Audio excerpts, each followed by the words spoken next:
क्या इंडिया को हांगकांग को सपोर्ट करना चाहिए? हांगकांग का चाइना के साथ क्या रिलेशनशिप? हांगकांग में प्रोटेस्ट क्यों हो रहे हैं और इन सारी चीजों का हम पर क्या इंपैक्ट होने वाला है? In the next 3 minutes we are going to connect some dots and we are going to tell you about Hong Kong's new security law, because ये लॉ सिर्फ हांगकांग के सिटीजंस पर नहीं, it applies to anyone in any corner of the world including me and you. Please Watch this video till the end and if you think what we are saying makes sense तो इस video को share कीजिए। हम ऐसे ही important topics पर simple language में videos बनाते हैं, तो अगर आपको हमारा काम पसंद आता है तो प्लीज हमारे YouTube चैनल को सब्सक्राइब कीजिए और इस बेल आइकन को प्रेस कीजिए। The British occupied Hong Kong during the Opium Wars with China. In 1898 Britain और चाइना के बीच में एक अग्रीमेंट हुआ जिसकी वजह से ब्रिटेन को 99 इयर्स के लिए हांगकांग को कंट्रोल करने की lease milli. In 1997, this lease came to an end and Hong Kong became a part of communist China. ये ट्रांजिशन स्मूथली होने के लिए हांगकांग के लिए एक मिनी कॉन्स्टिट्यूशन बनाया गया जो आने वाले 50 इयर्स के लिए वैलिड हो। This mini constitution is called Hong Kong Basic Law.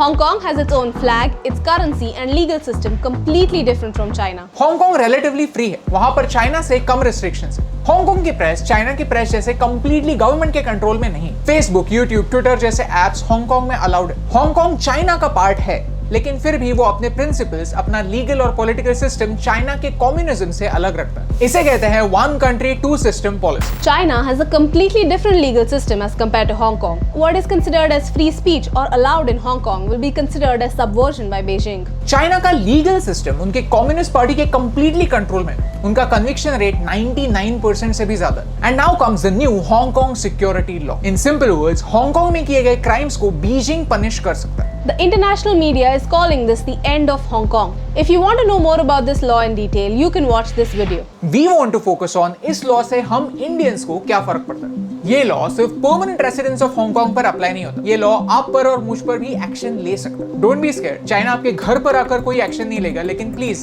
Hong Kong मत जाइए। कनेक्टिंग फ्लाइट्स के लिए भी हांगकांग में लैंड मत कीजिए, क्योंकि आपने कभी अगर बॉयकॉट चाइना का स्लोगन यूज किया है, उसके बारे में बहुत ज्यादा वीडियोस देखे हैं या शेयर किया है या फिर टिकटॉक में उसके बारे में बात की है, तो अब लीगली चाइना आपके अगेंस्ट एक्शन ले सकता है। Okay, but how will China get to know about who are these people? ये ऐसे कौन से लोग हैं जो बॉयकॉट चाइना ज्यादा यूज कर रहे हैं, चाइना के अगेंस्ट बात कर रहे हैं? Through our data.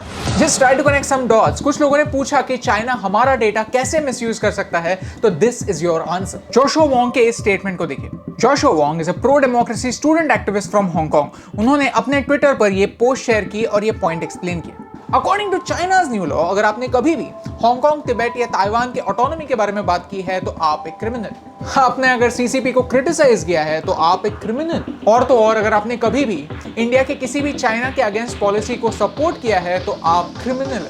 Today, there are 38,000 Indians living in Hong Kong, and we need to make sure that at least those Indians don't suffer because of this. So, how did the world react to this?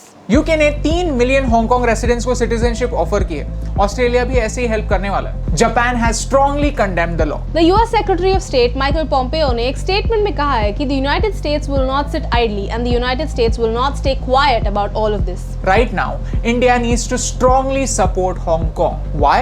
Because we need to understand कि ये aggression China हर जगह दिखा रहा है। US के साथ trade war, south China सी में conflict, Ladakh conflict and now Hong Kong. तो हम क्या कर सकते हैं? अंडरस्टैंड दिस कि हम कोई वॉर नहीं चाहते, but today's war is a war of perception. China victim card play करता है, अपना प्रोपेगेंडा ट्विटर पर, यूट्यूब पर जमकर फैलाता है। चाइना नैरेटिव को कंट्रोल करने की कोशिश करता है and right now we Indians have a very important role to play. I want to give the example of Anand Mahindra sir. जब ग्लोबल टाइम्स के एडिटर ने कहा कि अगर इंडिया चाइनीज एप्स को बैन करता है तो कोई अच्छी चीज इंडियंस को मिलेगी ही नहीं, तब आनंद महिंद्रा सर ने उनको रिप्लाई दिया, चैलेंज एक्सेप्टेड। जब वियॉन न्यूज चाइना में बैन हो गया तब उन्होंने अपना बैनर चेंज कर दिया और ये मैसेज प्राउडली डिस्प्ले किया, चैलेंज एक्सेप्टेड। JSW ग्रुप जो चाइना से $400 मिलियन के इंपोर्ट करता है, उन्होंने ये प्लेज किया कि अगले 2 सालों में नेट इंपोर्ट्स 0 कर देंगे, चैलेंज एक्सेप्टेड। हमें भी अपने लेवल पर जो भी हो सके वो करना है, बिकॉज अगर चाइना किसी चीज से एक्चुअली डरता है तो वो है लोग, real people who can challenge their fake propaganda. So this is the time to support all those people, but not just with sentiment but with knowledge. If you like this video then share it with your friends. So when China spreads fear, fight back with facts. China says that you can't live without Chinese apps. Show them that you can. And when China wants to convince you that in the fight between democracy and dictatorship, the people who support the truth will be defeated, don't get angry, but raise your voice and firmly say, challenge accepted.